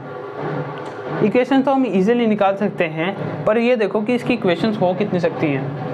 इसकी इक्वेशन तो इसकी ऐसे निकालती कि x इक्वल्स टू 1 है, y इक्वल्स टू 2 है, तो x प्लस वाई कर दीजिए, और x प्लस वाई क्या है, इक्वल्स टू 3. ये एक इक्वेशन आ गई इसकी लीनियर इक्वेशन 2 वेरिएबल्स. ये इक्वेशन निकल सकती है, पर ये सोच के देखो कि इसकी इक्वेशंस निकल कितनी सकती हैं. जैसे कि अगर मैं यहाँ पे 2x प्लस वाई कर दूँ तो ये 2 हो जाएगा, ये 2 हो जाएगा, इक्वल्स टू 4 आ जाएगा.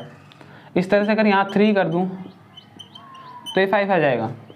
तो इस तरह से इसके इनफाइनाइट जो इक्वेशंस हैं वो आ सकते हैं. इनफाइनाइट इक्वेशंस का मतलब है कि मैंने आपको बताया था कि अगर एक पॉइंट है तो उससे इनफाइनाइट लाइन जा सकती हैं.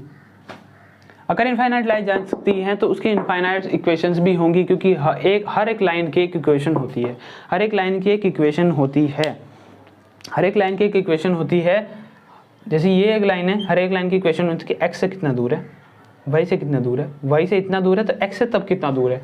तो हर एक लाइन की एक इक्वेशन होती है।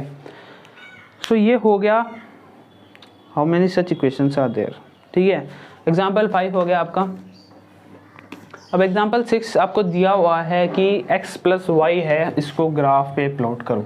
x plus Y equals to 7 है, sorry x plus Y equals to 7 है। सो इसको हमें ग्राफ पे प्लॉट करना है, इसको हमें ग्राफ पे प्लॉट करना है।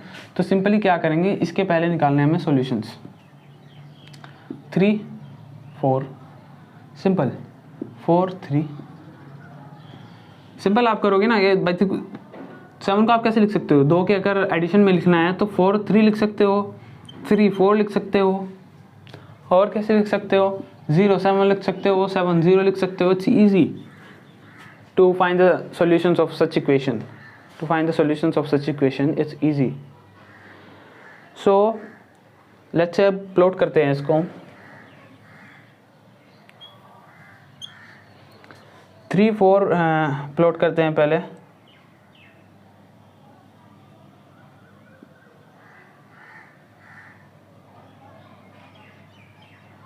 वाई पे आई थिंक मैंने छोटे बना लिए। तो 3 देखते हैं, x का 3 ये रहा, इसका 4 ये रहा, और यहाँ से जब परपेंडिकुलर बनाएंगे तो ये रहा आपका एक पॉइंट। दूसरा पॉइंट देखते हैं 4 3 ये बनेगा, यहाँ पे परपेंडिकुलर नहीं खींच रहा हूँ। इट्स इजी टू 1 2 3 4 5 6 7, एक पॉइंट ये रहा 7 पे, एक पॉइंट कुछ यहाँ बनेगा 7 पे, और आपका ये बन गया एक ग्राफ। या तो आप ऐसे करिए, इन 0 7 और 7 0 को बुला दीजिए, और ये 2 पॉइंट इतने दूर हैं, 2 पॉइंट, कि आप इससे इजीली लाइन ड्रॉ कर सकते हो। हाँ, लेकिन अगर पॉइंट बहुत नज़दीक हो जाएं, जैसे कि इस केस में, तो इस केस में आप ड्रॉ नहीं कर पाओगे दो लाइन से आपकी नोटबुक में। एग्जाम्पल 7 भी इसी तरह से है आपको। You know that the force applied on a body is directly proportional to the acceleration produced by the right hand equation expresses this equation। कुछ नहीं यार, इसके एक आपको कांस्टेंट दिया हुआ है k, जहाँ पर आपको कांस्टेंट कुछ भी मानना है, तो it's easy to see that. Example 8 भी इजी है। एग्जाम्पल 8 में बेसिकली आपको, अगर मैं फर्स्ट पार्ट कराऊँ आपको एग्जाम्पल 8 का, एग्जाम्पल 8 का हम देख लेते हैं फर्स्ट पार्ट, क्योंकि वीडियो पे आई थिंक ज़्यादा लंबी हो रही है ये। तो आपको एक ग्राफ दिया हुआ है जहाँ पर आपको देखना है कि इसकी इक्वेशन कौन कौन सी बन सकती हैं। जैसे कि हमारे पास पॉइंट जो है ग्राफ से, मैं ग्राफ से पॉइंट उठाता हूँ 0 0 और -1 -2। यह आपसे 3 पॉइंट पूछ रहा है, 3 पॉइंट आपको दिए गए हैं और आपसे पूछ रहा है कि किस इक्वेशन में बनेगा ये। पहले इक्वेशन में देख लेते हैं। पहला पॉइंट देखते हैं, ये तो नहीं बनेगा। दूसरा हमारे पास y = 2x है। इसमें देखते हैं y 1 रखते हैं तो 2 हो जाता है, इसे वेरीफाई करता है। 0 0 से वेरीफाई करता है, -2 से वेरीफाई करता है, यानी कि इसका सॉल्यूशन आपको जो यही है y = 2x। यानी कि a का जो आपका एग्जाम्पल 8 का जो फर्स्ट पार्ट का आपका फर्स्ट पार्ट है आपका, सॉरी a पार्ट है, उसका जो आंसर है वो है second, y = 2x, y = 2x। Next देखते हैं हम। नेक्स्ट अब हम आ गए हैं एक्सरसाइज 4.3 पर। थोड़ी ये देखना इसको ध्यान से, एक्सरसाइज 4.3। मैं कुछ मेन क्वेश्चंस आपको कराऊंगा, मैं सारे तो नहीं कराऊंगा, मेन क्वेश्चंस जो कराने के हैं।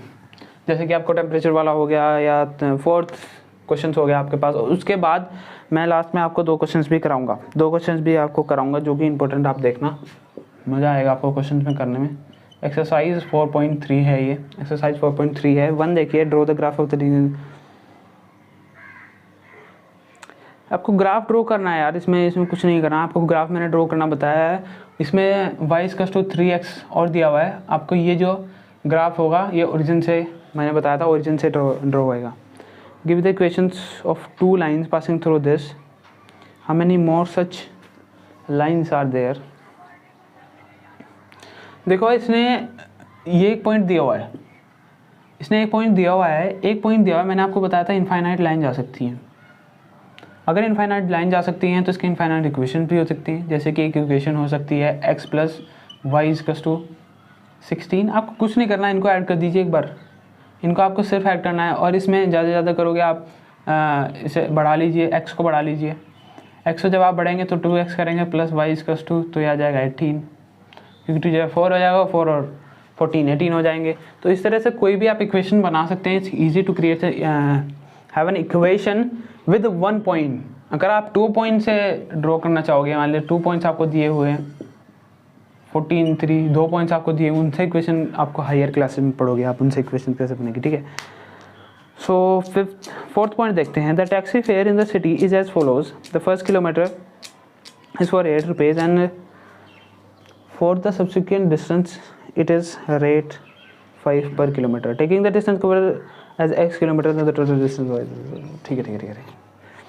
अब आपसे कहा गया है फोर्थ, देखिए फोर्थ थोड़ा को समझना ध्यान से। फोर्थ कैसे है, फोर्थ आपको दिया हुआ है, फोर्थ आपको दिया गया है और कहा गया है कि जो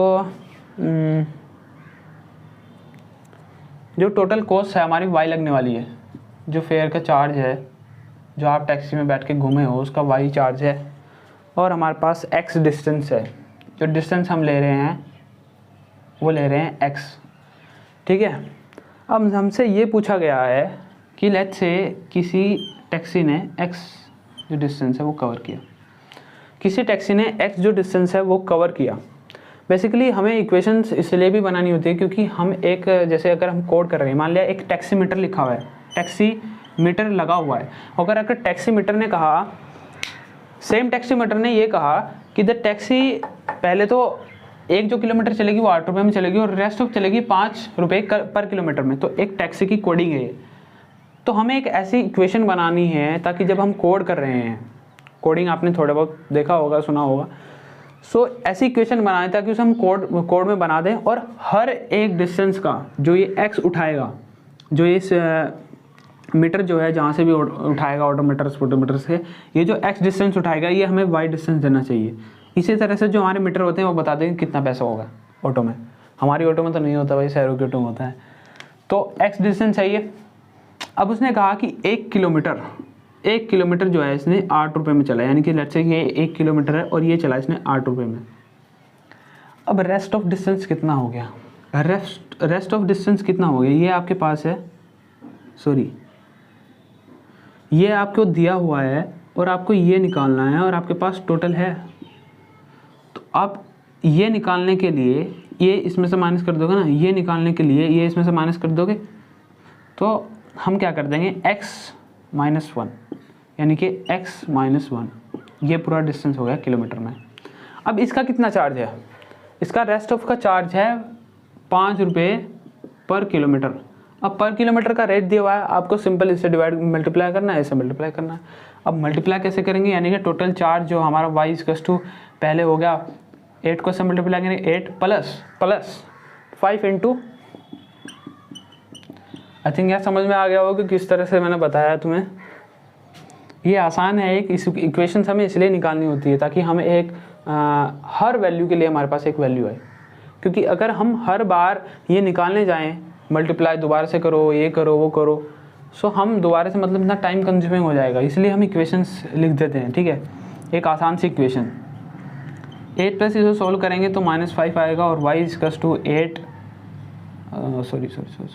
5x प्लस 3 आ जाएगा, क्योंकि 8 - 5 equals to 3, that's the equation. और आई थिंक ये ग्राफ पे भी प्लॉट करना है, तो उसको ग्राफ पे प्लॉट आप कर लेना। इसको सिंपली आपको इसके पहले सॉल्यूशंस निकालने हैं, सॉल्यूशंस निकालने के बाद लेट्स से मैं आपको कुछ सॉल्यूशंस बताऊंगा। अगर x की वैल्यू आप रख दो, लेट्स से 1 रखते हैं, x की वैल्यू 1 रखते हैं तो आपके पास y की वैल्यू 2 आएगी। x की वैल्यू -1 रखते हैं तो आपके पास -2 आएगा। इस तरह से आप दो या एक और निकाल लीजिए आप, लेट्स से 2 निकाल लीजिए, 10 आपके पास 13 आएगा, या माइनस का 2 लगा देते तो कुछ आता है, ये माइनस का 2 लगाओ तो 5 2 10 माइनस का 10, और ये आपके पास आ गया माइनस का 7। इस तरह से कुछ भी निकाल सकते हो आप यार। आपके पास सॉल्यूशंस आ गए हैं, पॉइंट्स आ गए हैं आपके पास 3। अब ग्राफ ड्रॉ कर दीजिए। नेक्स्ट देखते हैं हम, if a work done by a body on application force is directly proportional to the this, in two variables draw the graph of the same taking force as unit. देखिए work done हमें दिया हुआ है और work done के जो formula होता है, अगर आपने नहीं पढ़ा क्लास 9 में, मुझे लगता है आपने नहीं पढ़ा होगा अब तक, क्योंकि वो थोड़ा बाद में आता है। जो वर्क डन का जो चैप्टर है वो थोड़ा बाद में आता है। तो वर्क डन का जो फॉर्मूला होता है वो होता है force into displacement, force into displacement. अब हमें फोर्स तो एक कांस्टेंट यूनिट दी गई है, लेट्स से ये x है और डिस्प्लेसमेंट जो है y है, या ऐसे करते हैं y, ये y है, वर्क डन जो हमारा y है, ये x है, तो हमारे पास y इक्वल टू हो गया फोर्स इनटू x, और y इक्वल टू हमें कांस्टेंट फोर्स दिया हुआ है जो कि है 5 यूनिट्स का। ये हमारे पास एक इक्वेशन आ गई। आप इसको ग्राफ पे प्लॉट करोगे, जब आप इसको ग्राफ पे प्लॉट करोगे, जब आप इसे ग्राफ पे प्लॉट करोगे, लेट्स से पहले तो जाएगा ये यहाँ से 0 0 से जाएगा, क्योंकि मैंने आपको बताया था y इक्वल टू mx जो भी इक्वेशन होगी वो 0 से जाएगी, ओरिजिन से जाएगी। मुझे नहीं पता वो यहाँ से जाएगी, यहाँ से मैं एक रैंडमली पुट कर रहा हूँ। आपके पास पूछा गया है कि 2 यूनिट जब आपकी डिस्टेंस होगा, यानी कि x आपका 2 यूनिट यहाँ पे कहीं पे है, तो आपके पास वर्क डन कितना होगा, समझ रहे आपको बात। ये y कितना होगा आपका, y ये जो y है ये आपको बताना है पहले क्वेश्चन में। उसके बाद 0 यूनिट आपने चला, 0 यूनिट आपका y कहाँ पर है, 0 पे है। अगर ओरिजिन से कोई निकल रहा है तो ओरिजिन का कोई निकल रहा है तो 0 0 होता है ना उसका, तो पहला अगर 0 है तो दूसरा भी 0 होगा। पर इस केस में 2 है, 2 से आपको परपेंडिकुलर खींचनी है और फिर इस लाइन से आपको एक परपेंडिकुलर और खींचनी है और y पर जाके ये काटेगा, और जहाँ पर ये कटेगी दोनों लाइन, वो पॉइंट जो आपका होगा वो इसका आंसर होगा, जो कि है वर्क डन। अगर 2 यूनिट चला हुआ तो वर्क डन वो कितना करेगा, under a constant force of 5 units. 5 units कुछ भी हो सकता है, 5 units. So यामिना and Fatima this कुछ नहीं है। क्वेश्चन 8 देखिए, थोड़ा सा ज़रूरी है, मतलब क्वेश्चन 8 थोड़ा इंपॉर्टेंट है। क्वेश्चन 8 बेसिकली ये पेपर में आएगा ही आएगा, पक्का है, पेपर में ज़रूर आएगा ही, देख लेना। क्वेश्चन 8 देखिए आप, क्वेश्चन 8 देखिए, आपके पास ये एक फॉर्मूला दिया और इसी से हमें खेलना है, इसी से खेलना है पूरे 5 पार्ट में। 5 पार्ट है, हाँ 5 पार्ट है, तो 5 पार्ट में इसी से हमें कुछ भी करना है। Draw a graph of the linear equation using Celsius and axis Fahrenheit for, आपको ग्राफ ड्रॉ करना है। तो बेसिकली हम क्या करते हैं, इसका पहले वो निकाल लेते हैं, ग्राफ आप ड्रॉ कर लोगे, मुझे पता है। इसका हमें इस तरह से रखना होगा, c की वैल्यू ये कट जाए, c की वैल्यू अगर हम 5 रखते हैं तो 9, ये हो जाएगा 41, ठीक है। c की वैल्यू अगर हम 0 रखते हैं, c की वैल्यू अगर हम 0 रखते हैं तो फ़ारेनहाइट आ जाएगा 32, ठीक है, फ़ारेनहाइट आ जाएगा 32। अब हम नेक्स्ट वैल्यू क्या रखते हैं, अगर f को फ़ारेनहाइट रखते हैं, सॉरी c को लेट्स से 10 रखते हैं, हम लेट्स से 10 रखते हैं, c को 10 रखते हैं, तो 2 18 9 9 18 प्लस 32, ये 0 हो गया और 50, ये 50 आ जाएगा। मैंने आपको 3 पॉइंट ड्रॉ कर दीजिए। अब 3 पॉइंट से आप आसानी से ग्राफ ड्रॉ कर लीजिए, आप आसानी से ग्राफ ड्रॉ हो जाएगा इनसे, 3 पॉइंट से आसानी से ग्राफ ड्रॉ हो जाएगा, ठीक है। अब नेक्स्ट इसका पार्ट देखते हैं, फर्स्ट पार्ट था ये, इसका नेक्स्ट पार्ट देखते हैं जो कि है if the temperature is 30 degree Celsius what is the temperature in Fahrenheit. आपको कहा गया कि टेम्परेचर जो है 30 डिग्री है, 30 डिग्री सेल्सियस है, तो इसका फ़ारेनहाइट निकालो। Fahrenheit is equals to 9/5 into 30 Celsius दिया हुआ है हमें, प्लस 32, एफ इक्वल्स टू 5 6 या 30 9 6 या 54, सॉरी 54 प्लस 32, ये हो गया 86 फ़ारेनहाइट, 86 फ़ारेनहाइट आया हमारे पास। If the temperature is 95 degree Fahrenheit what is the temperature in Celsius. अगर हमें फ़ारेनहाइट 95 दिया हुआ है, 95 दिया हुआ है, what is the temperature of the Celsius, ठीक है, ये हमें करना है। सो 3 6 63 95 63 इंटू 5/9 6 9 7 से 63, सी हमारे पास आ गया 35 डिग्री सेल्सियस, 9 7 से 63 और 7 5 35, और सी जो हमारे पास आ गया वो है 35 डिग्री सेल्सियस। अब देखते हैं fourth part, if the temperature 0 degree Celsius what is the temperature in Fahrenheit and if the temperature is 0 degree Fahrenheit what is the temperature in Celsius. अब हमें क्या करना है, हर एक वैल्यू को 0 रखनी है, हर एक वैल्यू को 0 रखेंगे तो आप बस फर्स्ट केस में देखोगे तो 9/5 × 0 + 32, तो हमारे पास फ़ारेनहाइट = 32 आ जाएगा, क्योंकि ये 0 हो जाएगी पूरी वैल्यू, ये 0 हो गई तो = 32 आ जाएगा। ठीक है, अब हमें क्या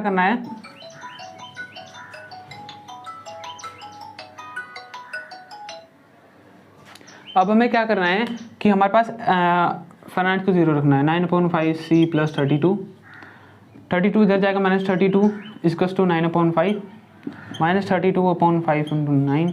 अभी देखो 9 से ये नहीं कटेगा, 9 से नहीं कटेगा, इसलिए हमें क्या करते हैं, इसको मल्टीप्लाई करते हैं, बाद में डिवाइड करेंगे आराम से। 5 × 15 16 9 = 30। अब ये कितना में चलेगा, 9 7 जा पहले तो 1 में चलेगा 9, उसके बाद चलेगा 70, 9 7 जा 63, फिर चलेगा 7 में दोबारा से, फिर 7 में इसका राउंड ऑफ करेंगे, ये आएगा इतना सेल्सियस। ये आपका आंसर है, इतना सेल्सियस ही आपका आंसर है। फिफ्थ पार्ट देखिए, if the temperature which numerically is the same both Fahrenheit and Celsius. क्या ऐसा कोई टेम्परेचर है जो फ़ारेनहाइट और डिग्री सेल्सियस में सेम होगा? उसके लिए हमें क्या करना पड़ेगा, आप फ़ारेनहाइट को सेल्सियस के इक्वल ले लीजिए। फ़ारेनहाइट को सेल्सियस के इक्वल लेंगे तो फ़ारेनहाइट = 9/5 फ़ारेनहाइट + 32, इसके बाद -32 = 9/5 फ़ारेनहाइट। उसके बाद अब करेंगे,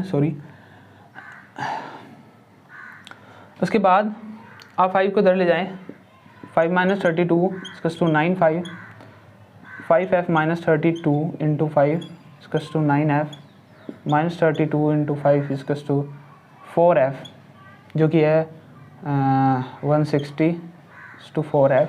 और f हमारा क्या हो गया, इसको जब आप इसे डिवाइड करोगे तो -40 डिग्री फ़ारेनहाइट आएगा। अब ये इसके इक्वल है, यानी कि सेल्सियस भी किसके इक्वल हो गया,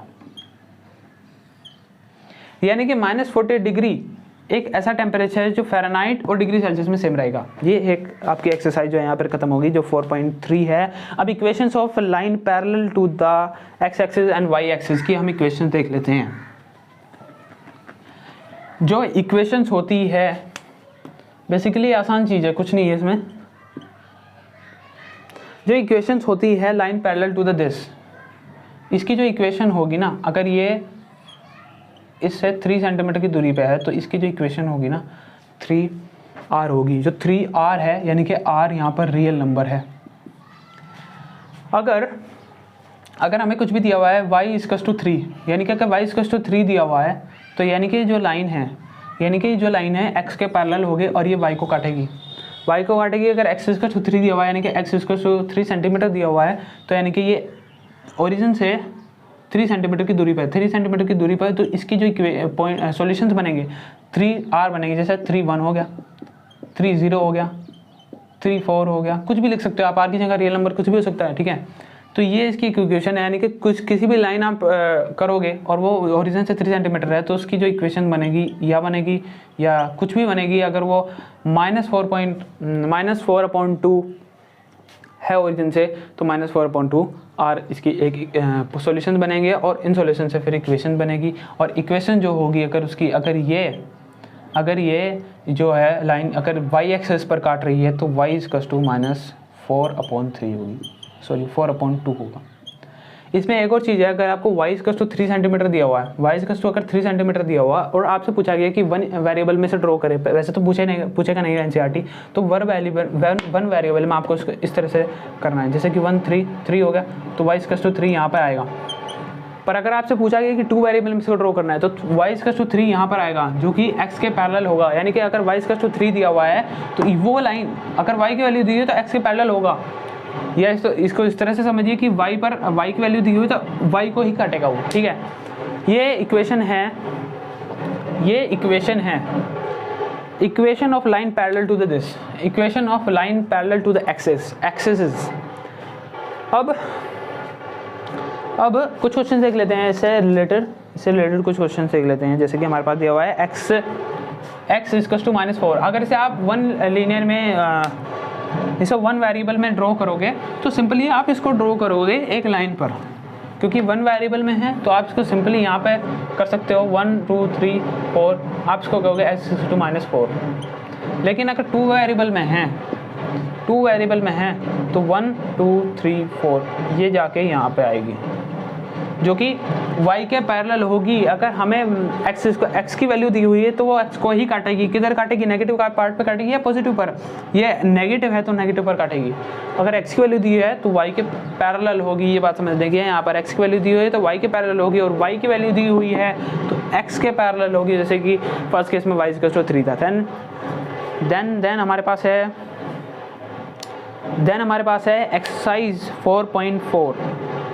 एक्सरसाइज 4.4 देखिए। एक्सरसाइज 4.4 देखिए, इसमें कुछ नहीं है, आपको सिर्फ ये इक्वेशन से निकालनी है इनकी।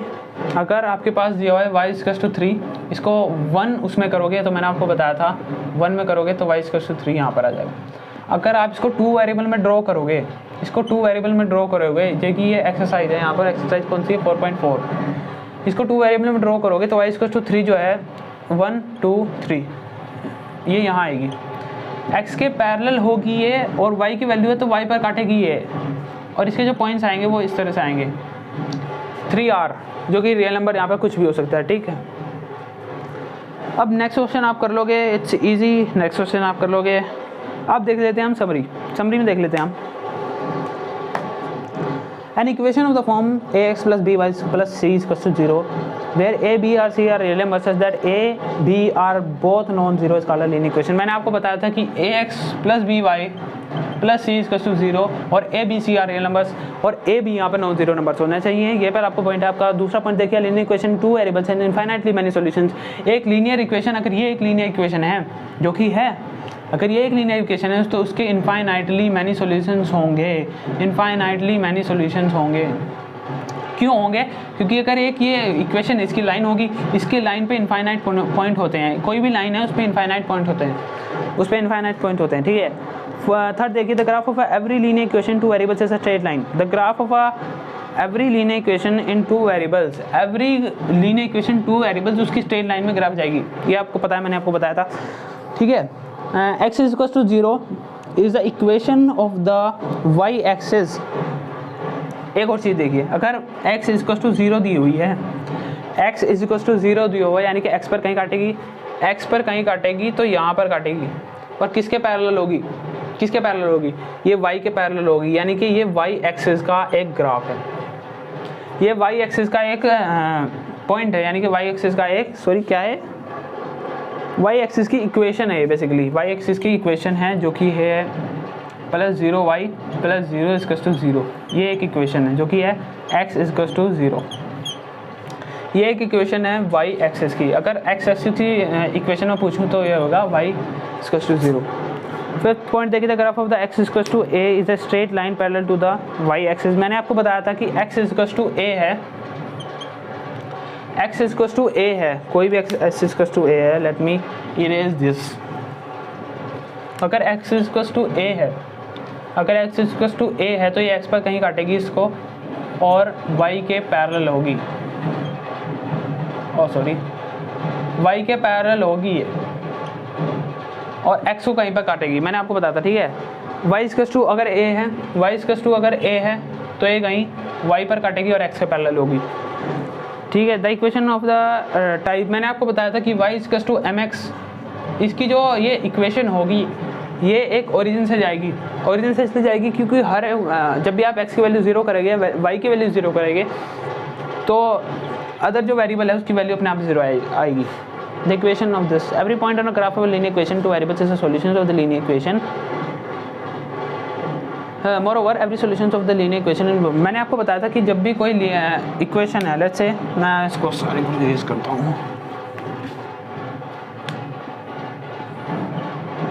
ये कोई इक्वेशन है, अगर ये कोई इक्वेशन है तो इसका हर पॉइंट उस इक्वेशन का सॉल्यूशन होगा ax + by + c। Let's say ये इसकी एक इक्वेशन है, अगर इसकी इक्वेशन है तो इस पर हर जितना भी पॉइंट है वो उसका सॉल्यूशन होगा।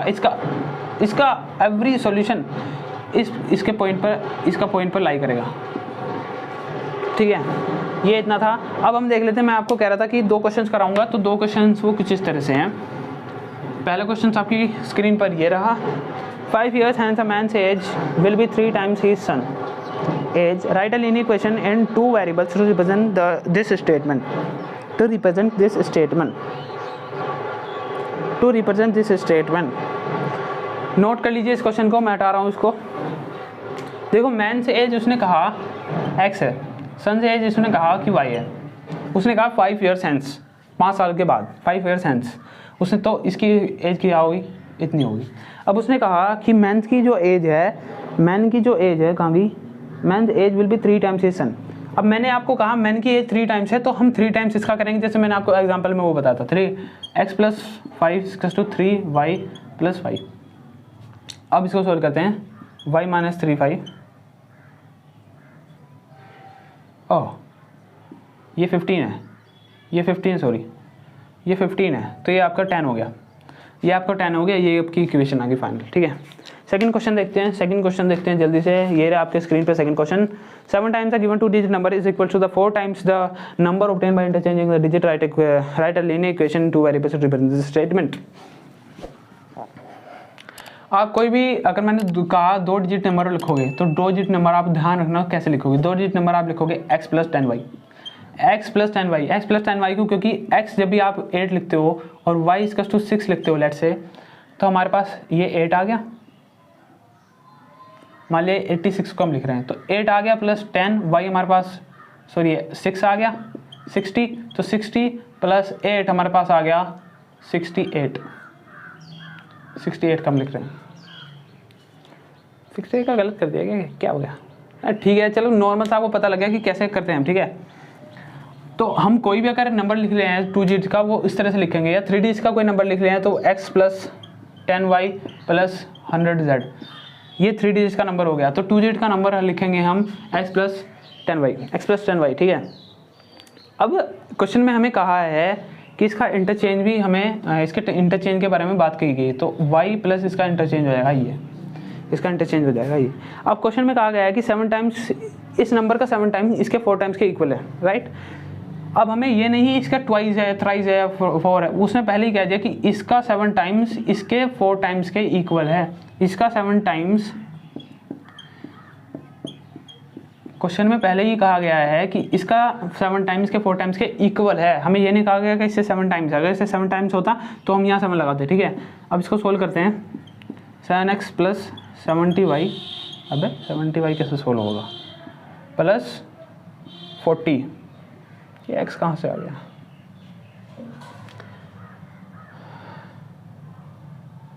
what happening there man।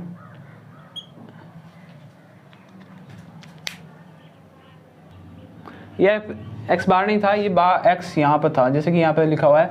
इसका जब इंटरचेंज करेंगे तो y + 10x बनेगा, तो इसका इंटरचेंज करेंगे तो ये बनेगा, और 5 के इसमें मल्टीप्लाई करेंगे तो आएगा 40x। इसको कैसे सोल्व करेंगे भाई, x उधर ले जाते हैं, y इधर लाते हैं, ये हो जाएगा 40x - 7x, और ये हो जाएगा 70 - 4x। 66y = 33x। सो इसे आप करोगे तो ये आ जाएगा 2y = x, 2y - x = 0। Chapter आपका ख़त्म हो गया है इन 1 वीडियो। इसको हम कुछ नाम देंगे जिसमें 1 वीडियो में हम कराया करेंगे, लेकिन हमने 1 वीडियो में अपलोड कर दिया। आपसे 1 वीडियो में देखना मत, क्योंकि जब आप वीडियो इतने लंबे समय तक देखो your eyes become strain. So 1 video में मत देखना इसको। और हमने इसमें डिस्क्रिप्शन में इसके पार्ट्स भी देगा। लेट्स से आपको एक्सरसाइज देखनी है, आपने कुछ भी एक्सरसाइज करा है, आपको क्वेश्चन कुछ समझ में नहीं आ रहा, तो आप वीडियो चलाओ और डिस्क्रिप्शन में जाके वो क्लिक कर दो वहाँ पे जहाँ पे आपको नाम दिए हुए हैं, जैसे कि एक्सरसाइज आपको 4.4 करनी है, एक्सरसाइज 4.3 करनी है, तो आपको सिर्फ उस पर क्लिक करना है और आप एक्सरसाइज ऊपर वीडियो में एक्सरसाइज 4.4 पे पहुँच जाओगे। तो ये हमने एक फैसिलिटी आपको नहीं दी है। और क्लास 9 का अगला चैप्टर आएगा मोशन, वो जल्दी आएगा, वो कल या परसों को जब भी आएगा। तो टिल देन अपने दोस्तों को बताओ कि भैया अब जब हम चैप्टर हैं, अब डायरेक्टली हम 4 से कराएं, चैप्टर 4 से। अब चैप्टर 1 से नहीं करा रहे, क्योंकि अगर चैप्टर 1 से कराएंगे, आपने चैप्टर 1 पढ़ रखा है, सो वो हमारे लिए भी कोई यूज़ नहीं, आपके लिए भी कोई यूज़ नहीं, इसलिए हम डायरेक्ट चैप्टर 4 करा रहे हैं। आपके लिए कोई अगर स्पेशल चैप्टर डालना है, चैप्टर 1 भी डालना है, 2 भी डालना है, अगर आप सिंगल भी हो, मतलब अकेले हो, तो अकेले के लिए हम आप चैप्टर डालेंगे। तो Till then, keep watching and keep sharing. Thanks for watching Incense.